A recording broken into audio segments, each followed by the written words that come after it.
Welcome students to Unit 3 on proportions and ratios. This is Lesson 1 on writing, reducing, and expanding ratios. And we have 4 essential questions that we'll be talking about in this lesson. What is a ratio? How does a fraction relate to a ratio? How can I write a ratio for a given situation? And what does it mean to reduce or expand a ratio?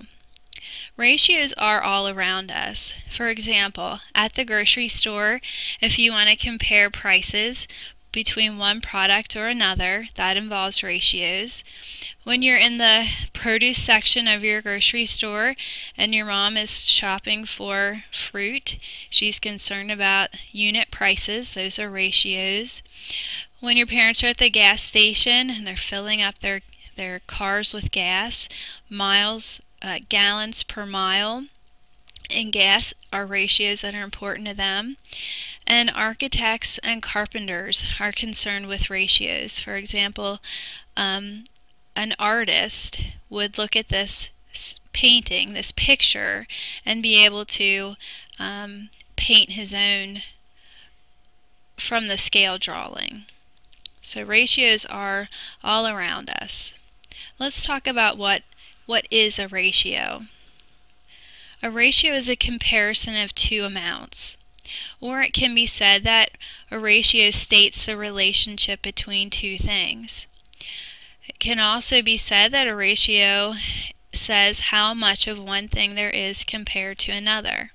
For example, we have 3 blue squares here and 1 yellow square.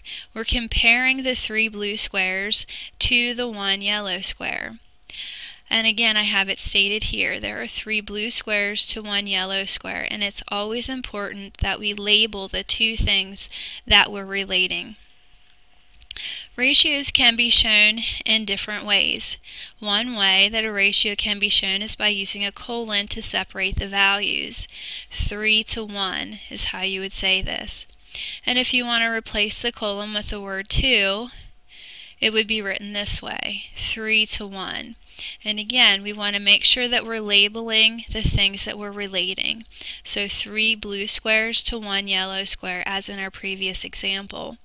Or thirdly, it can be written as a fraction. A fraction is a type of ratio, and it would be written in fraction form like this. The first value that's mentioned first would go on the top, so 3 blue squares to 1 yellow square.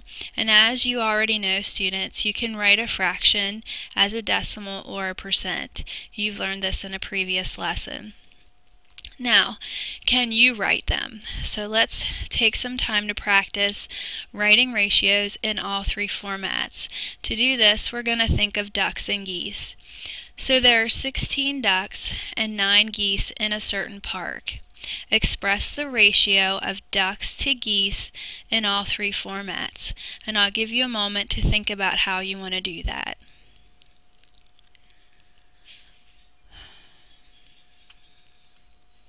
Okay, so let's start with the colon. 16 ducks, colon, 9 geese. 16 to 9 represents our ratio or relationship between ducks and geese. In fraction format, it would look like this, 16 division bar 9. And to replace the colon with the word 2, it would look like this, 16 to 9. And again, note the order in which we're listing our ratio. It follows the information in our problem. It follows the order of the two things that we're relating. So let's stay in the park and continue thinking about ducks and geese. But this time we're going to express our ratio of geese to ducks in all 3 formats. And I'll give you a moment to think about what that looks like. So with our colon, it's going to be 9 colon 16. In fraction form, it will be 9 division bar 16.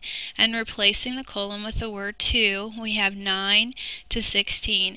And again, the order of our numbers or our values follows the order of the things that we're relating. 9 geese to 16 ducks. How do I expand or reduce a ratio? The trick with ratios is to always multiply or divide the numbers by the same value. This creates an equivalent ratio.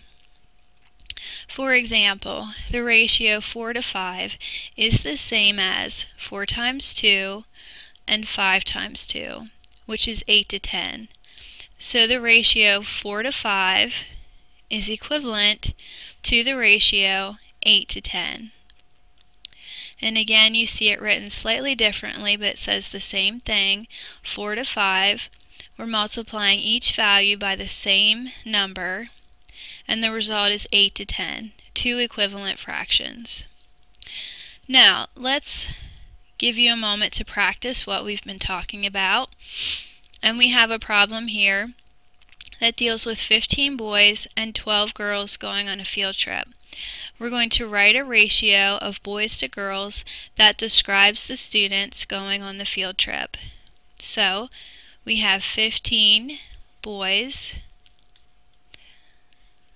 to 12 girls. And you notice that I labeled the pieces that I'm comparing, 15 boys and 12 girls. Now let's write this in the other two formats as well.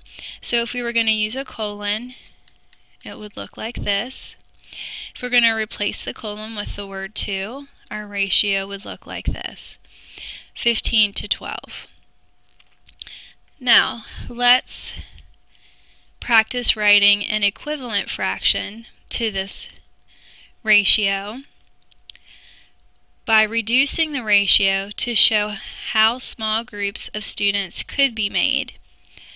So reduce tells us that we're going to okay, so reduce means that we're going to be dividing. So let's start with our original ratio of 15 boys to 12 girls, and we want to divide these two numbers by the same value to find an equivalent ratio. So we need to think of a common number that we can divide both of these values by, and we're going to choose 3. So 15 divided by 3 equals 5, and 12 divided by 3 equals 4.